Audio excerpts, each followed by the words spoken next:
Hello! Today a new video for DIY guide playlist. We will replace battery for JBL E50BT headphones. If you start spending more time charging these headphones than using them, then it's time to replace the battery. It's located on the right side. Take off the right ear pad, but I'm warning you that it's much easier to remove it than putting it back on.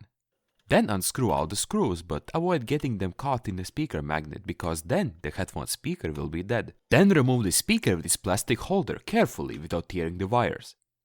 Then the hardest part begins, getting the plastic fastener out of plastic pin. For me it took a very long time, so let's speed up this part.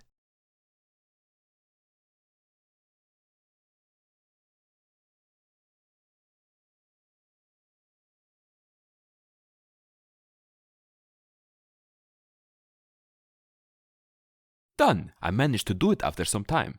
Second one remains, but it will be much easier. A bit of patience and finger flexibility, and the other half is also open. We somehow managed to get to the battery. Carefully pull the wires to get to it.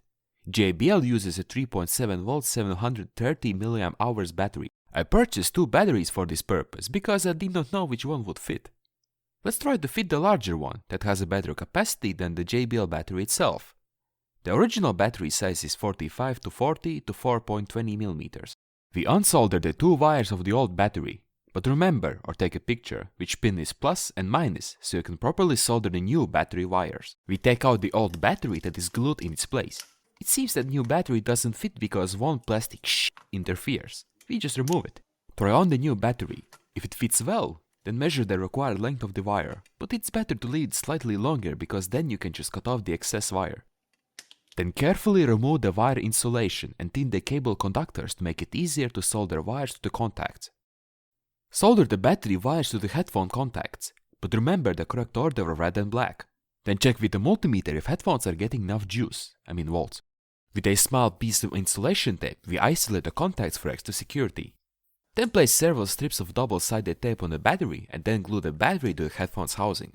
Now we have to try putting everything back together. It will be very difficult to pull the plastic mount back on its pins, but it can be done. With great effort comes great result. Good luck!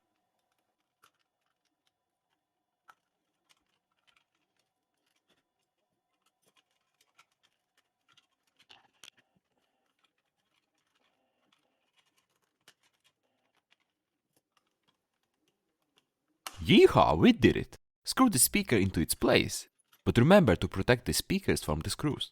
Now there are good news and bad news. Good news is that this is the final part, and bad news is that this is the most difficult part. Click on the I button in top corner to read comments from people who experienced this before. The mission is simple. You have to insert the earpad's edge into the plastic plug, but it's so small for these headphones that it took me about 15 minutes. Note that I did this kind of thing more than 100 times, but this earpad took me the longest time ever to get on and push the edge with my nails into the plug. Basically a terrible experience. At the end, when you finish, you will be very proud. Leave a comment about which part was the hardest or which part took the most time. Thank you for surviving this small nightmare. Don't forget to support me by clicking the like and subscribe buttons, and to also see my other DIY videos where we can save up some money. For now, ciao!